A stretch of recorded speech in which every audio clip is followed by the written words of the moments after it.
ಕಂಪ್ಯೂಟರ್ದನು YouTube ಚಾನಲ್ನ ಎಲ್ಲ ವೀಕ್ಷಕರು ಮತ್ತು ಸರ್ಕಾರಿ ಸನ್ಮಿತ್ರರಿಗೆ ನಮಸ್ಕಾರ. ಸ್ನೇಹಿತರೆ, ಈ ದಿನ ನಾನು ಈ ವಿಡಿಯೋದಲ್ಲಿ ಅತ್ಯಂತ ಸುಲಭವಾಗಿ ನೌಕರರ ಪಿಂಚಣಿ ಪ್ರಪತ್ರಗಳನ್ನು ಯಾವ ರೀತಿ 5ರಿಂದ 10 ನಿಮಿಷಗಳಲ್ಲಿ ತಯಾರಿಸ್ಕೋಬೋದು ಅನ್ನೋದನ್ನು ತೋರಿಸಿಕೊಡಲಿದ್ದೇನೆ. ನಾನು ಇದಕ್ಕಾಗಿ ಒಂದು ಅಪ್ಲಿಕೇಶನನ್ನು ಡಿಸೈನ್ ಮಾಡಿದ್ದೇನೆ. ತಾವಿಲ್ಲಿ ನೋಡ್ಬೋದು. ಇಲ್ಲಿ ಡೆಸ್ಕ್ಟಾಪ್ ಮೇಲೆ ಕಾಣಿಸುವಂತಹ PGT ಅಪ್ಲಿಕೇಶನ್, ಇದರ ಮೇಲೆ ತಾವು ಕ್ಲಿಕ್ ಮಾಡಿದಾಗ ತಮಗೆ ಮುಂದಿನ ಪರದೆ ಈ ರೀತಿ ತೆರೆದುಕೊಳ್ಳುತ್ತೆ. ಈ ಮುಂದಿನ ಪರದೆಯಲ್ಲಿ ಇಲ್ಲಿ ಮ್ಯಾಕ್ರೋ ಹ್ಯಾವ್ ಬಿನ್ ಡಿಸೇಬಲ್ಡ್ ಅಂತಿದೆ. ಈ ಆಪ್ಷನ್ಸ್ ಮೇಲೆ ಕ್ಲಿಕ್ ಮಾಡಿದ್ರೆ ತಮಗೆ ಒಂದು ಮೆಸೇಜ್ ಅಲರ್ಟ್ ಬರುತ್ತೆ. ಇದರಲ್ಲಿ ಎನೇಬಲ್ ದಿಸ್ ಕಂಟೆಂಟ್ ಅನ್ನೋ ರೇಡಿಯೋ ಬಟನ್ ಮೇಲೆ ಸೆಲೆಕ್ಟ್ ಮಾಡಿಕೊಂಡು ಓಕೆ ಅನ್ನೋ ಕ್ಲಿಕ್ ಮಾಡಿದ್ರೆ ನಮಗೆ ಲಾಗಿನ್ ಪೇಜ್ ಓಪನ್ ಆಗುತ್ತೆ. ಈ ಲಾಗಿನ್ ಪೇಜಲ್ಲಿ ಇಲ್ಲಿ K1 DDO ಕೋಡನ್ನು ತಾವು ನಮೂದಿಸಿ ಪಾಸ್ವರ್ಡನ್ನು ನಮೂದಿಸಬೇಕು. ಪಾಸ್ವರ್ಡನ್ನು ನಮೂದಿಸಿದ ನಂತರ ನಮಗೆ ಮುಂದಿನ ಪರದೆ ತೆರೆದುಕೊಳ್ಳುತ್ತೆ. ಇಲ್ಲಿ ಪಾಸ್ವರ್ಡು ಯೂಸರ್ ನೇಮನ್ನು ಟೈಪ್ ಮಾಡಿ ಲಾಗಿನ್ ಮೇಲೆ ಕ್ಲಿಕ್ ಮಾಡಿದ್ರೆ ನಮಗೆ ಮೇನ್ ಪೇಜ್ ಓಪನ್ ಆಗುತ್ತೆ. ಇಲ್ಲಿ ಮೇನ್ ಪೇಜಲ್ಲಿ ತಾವು ನೋಡ್ತಾ ಇರ್ಬೋದು. ಇಲ್ಲಿ ಫಾರಮ್ ನಂಬರ್ 16 ಇದೆ. ಇದು 7 ಪುಟಗಳ ಪ್ರತಿ ವರ್ಷದ ಇನ್ಕಮ್ ಟ್ಯಾಕ್ಸ್ ಅಸೆಸ್ಮೆಂಟ್ ಫಾರಮ್ಸ್ ಬರುತ್ತೆ. ಇದರಲ್ಲಿ GPF ಲೋನಲ್ಲಿ ಲೋನು ಮತ್ತು ಪಾರ್ಷಿಯಲ್ ಇದೆ, ಲಾಗೌಟ್ ಇದೆ, ಪೆನ್ಷನ್ ಇದೆ. ಸದ್ಯಕ್ಕೆ ನಾನು ಈ ವಿಡಿಯೋದಲ್ಲಿ ಪೆನ್ಷನ್ಸ್ ಬಗ್ಗೆ ತಿಳಿಸ್ಕೊಡ್ಲಿದ್ದೇನೆ. ಸ್ನೇಹಿತರೆ, ಇಲ್ಲಿ ಮೊದಲಿಗೆ ಆ ಪೆನ್ಷನ್ ಮೇಲೆ ಕ್ಲಿಕ್ ಮಾಡಿದ್ರೆ ಈ pension data entry form open ಆಗುತ್ತೆ. ಇಲ್ಲಿ ನೌಕರರ KGID ನಂಬರನ್ನು ನಮೂದಿಸಬೇಕು ಮೊದಲನೇದಾಗಿ. ಅದಾದ ನಂತರ ಇಲ್ಲಿ ನೌಕರರ ಇನ್ಷಿಯಲನ್ನು ಸೆಲೆಕ್ಟ್ ಮಾಡ್ಕೋಬೇಕು. ನೌಕರರ ಹೆಸರನ್ನು ಇಲ್ಲಿ ನಮೂದಿಸಬೇಕು. ಅದಾದ ನಂತರ ಇಲ್ಲಿ ನೌಕರರ ಡೆಸಿಗ್ನೇಷನನ್ನು ಡ್ರಾಪ್ ಡೌನ್ ಬಾಕ್ಸಲ್ಲಿ ಸೆಲೆಕ್ಟ್ ಮಾಡ್ಕೋಬೇಕು. ನೌಕರರು ಕರ್ತವ್ಯ ನಿರ್ವಹಿಸುತ್ತಿರುವಂಥ ಸ್ಥಳದ ಹೆಸರನ್ನು ಇಲ್ಲಿ ಇಂಗ್ಲೀಷಲ್ಲಿ ನಮೂದಿಸಬೇಕು. ಆಮೇಲೆ ನೌಕರರ ವಾಸ ಇರುವಂಥ ಸ್ಥಳದ ವಿಳಾಸವನ್ನು ಸಂಪೂರ್ಣವಾಗಿ ವಿತ್ ಪಿನ್ ಕೋಡ್ ಇಲ್ಲಿ ನಮೂದಿಸಬೇಕಾಗುತ್ತೆ. ಅದಾದಮೇಲೆ ನೌಕರರು ಯಾವ ವಾಸ ಇರುವ ಸ್ಥಳದ ತಾಲೂಕನ್ನು ಇಲ್ಲಿ ಆಯ್ಕೆ ಮಾಡ್ಕೋಬೇಕು ಡ್ರಾಪ್ ಡೌನ್ ಬಾಕ್ಸಲ್ಲಿ. ಅದಾದ ನಂತರ K1 DDO ಕೋಡನ್ನು ನಮೂದಿಸಬೇಕು. ಮೊಬೈಲ್ ಸಂಖ್ಯೆಯನ್ನು ನಮೂದಿಸಬೇಕು, ನೌಕರರ ಮೊಬೈಲ್ ಸಂಖ್ಯೆ. ನೌಕರರು ಯಾವ ವರ್ಗದಲ್ಲಿ ಕೆಲಸ ಮಾಡ್ತಾ ಇದ್ದಾರೆ ಅಂದರೆ ಗೌರ್ಮೆಂಟ್ ಏಡೆಡ್ ಅಂತ ಆಯ್ಕೆ ಮಾಡ್ಕೋಬೇಕು. ಅದಾದ ನಂತರ ನೌಕರರ ಜನ್ಮ ದಿನಾಂಕವನ್ನು ಇಲ್ಲಿ ನಮೂದಿಸಬೇಕು. ನೌಕರರು ಕರ್ತವ್ಯಕ್ಕೆ ಸೇರಿದ ದಿನಾಂಕವನ್ನು ನಮೂದಿಸಬೇಕು.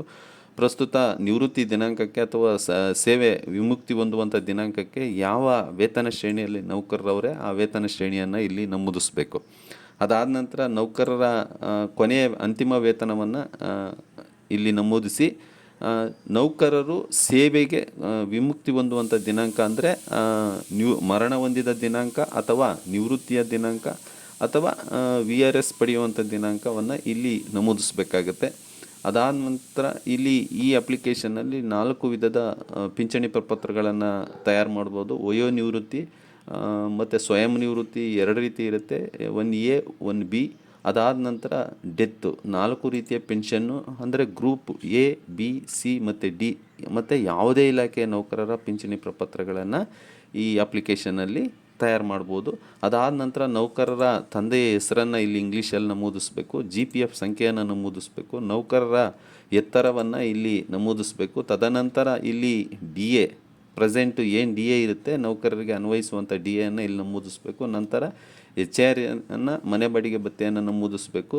ನೌಕರರ ಖಾತೆಯಲ್ಲಿ ಅಂತಿಮವಾಗಿ ಉಳಿಯುವಂಥ ಗಳಿಕೆ ರಜೆಗ ದಿನಗಳನ್ನು ನಮೂದಿಸಬೇಕು. ತದನಂತರ ಇಲ್ಲಿ ಕಮ್ಯುಟೇಷನ್ ಬೇಕಾ ಬೇಡವಾ ಅಂತ ಆಪ್ಷನನ್ನು ಆಯ್ಕೆ ಮಾಡ್ಕೋಬೇಕು. ಅದಾದಮೇಲೆ ಧರ್ಮವನ್ನು ಆಯ್ಕೆ ಮಾಡಬೇಕು. ನಂತರ ನೌಕರರ ಕ್ಯಾರೆಕ್ಟ್ರನ್ನು ಇಲ್ಲಿ ಆಯ್ಕೆ ಮಾಡ್ಕೋಬೇಕು. ನೌಕರರ ಐಡೆಂಟಿಫಿಕೇಷನ್ ಮಾರ್ಕ್ 1 ಮತ್ತು ಐಡೆಂಟಿಫಿಕೇಷನ್ ಮಾರ್ಕ್ 2 ನಮೂದಿಸಬೇಕು. ಅದಾದ ನಂತರ ಇಲ್ಲಿ ಬ್ಯಾಂಕನ್ನು ಆಯ್ಕೆ ಮಾಡ್ಕೋಬೇಕು. ಬ್ಯಾಂಕನ್ನು ಆಯ್ಕೆ ಮಾಡಿಕೊಂಡು ಆ ಬ್ರಾಂಚ್ ಹೆಸರನ್ನು ನಮೂದಿಸಬೇಕು. ಅದಾದ ನಂತರ ಅಕೌಂಟ್ ಸಂಖ್ಯೆಯನ್ನು ನಮೂದಿಸಬೇಕು. ಆ ಬ್ಯಾಂಕಿನ IFSC ಕೋಡು ಮತ್ತು MICR ನಂಬರು. ನೌಕರರ ಹೆಸರು ಕನ್ನಡದಲ್ಲಿ ನಮೂದಿಸಬೇಕು. ಅದಾದ ನಂತರ ನೌಕರರು ಕರ್ತವ್ಯ ನಿರ್ವಹಿಸುತ್ತಿರುವಂಥ ಸ್ಥಳದ ಹೆಸರನ್ನು ಇಲ್ಲಿ ಕನ್ನಡದಲ್ಲಿ ನಮೂದಿಸಬೇಕು. ಸ್ನೇಹಿತರೆ, ಸರಿಸುಮಾರು ಇಲ್ಲಿ ಕೇವಲ ಒಂದು 25ರಿಂದ 26 ಆಪ್ಷನ್ಗಳನ್ನು ಮಾತ್ರ ತಾವಿಲ್ಲಿ ನಮೂದಿಸಬೇಕು. ಇದಾದ ನಂತರ ಇಲ್ಲಿ ಸೇವ್ ಬಟನ್ ಮೇಲೆ ಕ್ಲಿಕ್ ಮಾಡಿದಾಗ ನಿಮಗೆ ಡಾಟಾ ಏನಾಗುತ್ತೆ ಸೇವ್ ಆಗುತ್ತೆ. ಇಷ್ಟಾದ ಮೇಲೆ ನೌಕರರು ಕರ್ತವ್ಯ ನಿರ್ವಹಿಸುತ್ತಿರುವ ಸ್ಥಳದ ಹೆಸರು ಅಂತ ಕೊಟ್ಟಿದ್ದೇನೆ. ಇಲ್ಲಿ ನೌಕರರ KGID ಸಂಖ್ಯೆಯನ್ನು ನಮೂದಿಸಿ ಡೆಸಿಗ್ನೇಷನನ್ನು ಆಯ್ಕೆ ಮಾಡಿಕೊಂಡು ಕರ್ತವ್ಯ ನಿರತ ಸ್ಥಳದ ಹೆಸರನ್ನು ಇಲ್ಲಿ ಇಂಗ್ಲೀಷಲ್ಲಿ ತುಂಬಬೇಕು. ತಾಲೂಕನ್ನು ಆಯ್ಕೆ ಮಾಡ್ಕೋಬೇಕು. ಆ ಕರ್ತವ್ಯ ನಿರತ ಸ್ಥಳ ಯಾವ ತಾಲೂಕಿಗೆ ಸಂಬಂಧಪಡುತ್ತೆ ಯಾವ ಡೇಟಿಂದ ಯಾವ ಡೇಟಿಗೆ ಅಂತ ಇಲ್ಲಿ ನಮೂದಿಸ್ಬೇಕು. ಒಂದು ಸರಿ ಮಾಹಿತಿಯನ್ನು ನಮೂದಿಸಿದ್ರೆ ಮತ್ತೆ ಡಾಟಾ ಎಂಟ್ರಿಗೆ ಮತ್ತೆ ಅವಕಾಶ ಕೊಡ್ತಾ ಇರುತ್ತೆ ಇಲ್ಲಿ.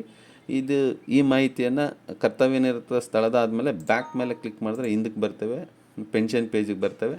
ಇಲ್ಲಿ ಫ್ಯಾಮಿಲಿ ಡೀಟೇಲ್ ಇದೆ, ಅದನ್ನ ಮೇಲೆ ಕ್ಲಿಕ್ ಮಾಡಿದ್ರೆ ತಾವು ಮುಂದಿನ ಪರದೆ ತೆರೆದುಕೊಳ್ಳುತ್ತೆ. ಇಲ್ಲಿ KGID ಸಂಖ್ಯೆ, ನೌಕರರ KGID ಸಂಖ್ಯೆ, ಡಿಪೆಂಡೆಂಟ್ ಹೆಸರು, ಅದಾದಮೇಲೆ ನೌಕರರಿಗೆ ಯಾವ ಸಂಬಂಧ ಎಂಪ್ಲಾಯಿ, ಅದಾದಮೇಲೆ ಜನ್ಮ ದಿನಾಂಕ ಮತ್ತು ಮದುವೆ ಆಗಿದೆಯಾ ಇಲ್ವಾ ಅನ್ನೋ ಮಾಹಿತಿಯನ್ನು ಇಲ್ಲಿ ಭರ್ತಿ ಮಾಡಿ ಬ್ಯಾಕ್ ಅಂತ ಕೊಟ್ಟರೆ ವಾಪಸ್ ಬರುತ್ತೆ.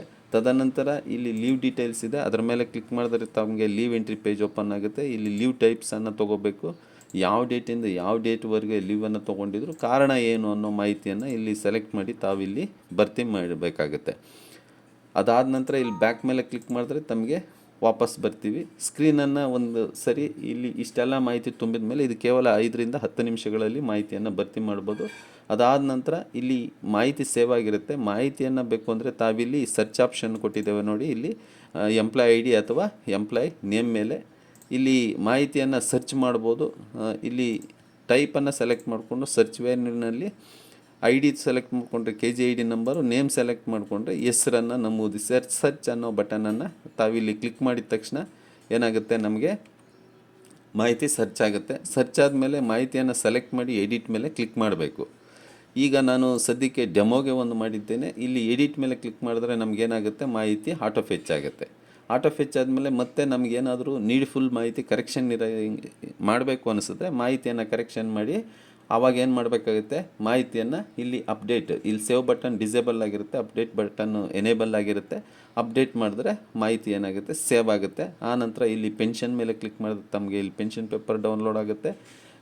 C ಮತ್ತು D ದರ್ಜೆ ನೌಕರರಾದರೆ GPF 6B ಅನ್ನು ಡೌನ್ಲೋಡ್ ಮಾಡ್ಕೋಬೇಕಾಗುತ್ತೆ. A ಮತ್ತು B ನೌಕರರಾಗಿದ್ದರೆ GPF 6A ಅನ್ನು ನಮೂದು ಮಾಡ್ಕೋಬೇಕಾಗುತ್ತೆ. ಒಟ್ಟು ಇಷ್ಟು ಮಾಹಿತಿಯನ್ನು ಕೇವಲ 25-26 ಮಾಹಿತಿಯನ್ನು ತುಂಬಿದ್ರೆ ತಾವು 26 ಪುಟಗಳ LPCಯನ್ನು ಸೇರಿದಂತೆ 26 ಪುಟಗಳ ಪಿಂಚಣಿ ಪ್ರಪತ್ರಗಳು ಮತ್ತು GPFಗೆ ಬೇಕಾಗುವಂತಹ ಪ್ರಸ್ತಾವನೆಯನ್ನು, ಒಟ್ಟು 31 ಪುಟಗಳ ಪ್ರಸ್ತಾವನೆಯನ್ನು ರೆಡಿ ರೆಕ್ನರನ್ನು ತಾವಿಲ್ಲಿ ಕೇವಲ 5 ರಿಂದ 10 ನಿಮಿಷಗಳಲ್ಲಿ ಪಡಿಬೋದು. ಇದು ಅತ್ಯಂತ ಸುಲಭವಾಗಿರುತ್ತೆ. ಯಾರು ಬೇಕಾದರೂ ಈ ನಿವೃತ್ತಿ ವೇತನ ಪ್ರಪತ್ರಗಳು ಆಟೋಮೇಟೆಡ್ ಕ್ಯಾಲ್ಕುಲೇಷನ್ ಆಗಿರೋದ್ರಿಂದ ಮುಂದಿನ ವಿಡಿಯೋದಲ್ಲಿ ಇದು ಯಾವ ರೀತಿ ಬರುತ್ತೆ ಅನ್ನೋದನ್ನು ತೋರಿಸಲಿದ್ದೇನೆ. PDF ನಮೂನೆಗಳ ಬಗ್ಗೆ ಎಕ್ಸ್ಪ್ಲೈನ್ ಮಾಡಲಿದ್ದೇನೆ. ಈ ಅಪ್ಲಿಕೇಶನ್ ಅವಶ್ಯಕತೆ ಇರೋರು ನನ್ನನ್ನು ದಯವಿಟ್ಟು ಸಂಪರ್ಕ ಮಾಡಿ ಈ ಅಪ್ಲಿಕೇಶನನ್ನು ಪಡಿಬೋದು. ಅದಾದ ನಂತರ ಇಲ್ಲಿ ಬ್ಯಾಕ್ ಮೇಲೆ ಕ್ಲಿಕ್ ಮಾಡಿದ್ರೆ ನಾವು ಮೇನ್ ಪೇಜಿಗೆ ಬರ್ತೇವೆ. ಇಲ್ಲಿ ಲಾಗೌಟ್ ಮೇಲೆ ಕ್ಲಿಕ್ ಮಾಡಿದ್ರೆ ಅಪ್ಲಿಕೇಶನ್ನಿಂದ ನಾವೇನಾಗುತ್ತೆ, ಲಾಗೌಟ್ ಆಗುತ್ತೆ. ಇಲ್ಲಿಯವರೆಗೆ ವಿಡಿಯೋವನ್ನು ವೀಕ್ಷಿಸಿದ್ದಕ್ಕಾಗಿ ತಮಗೆ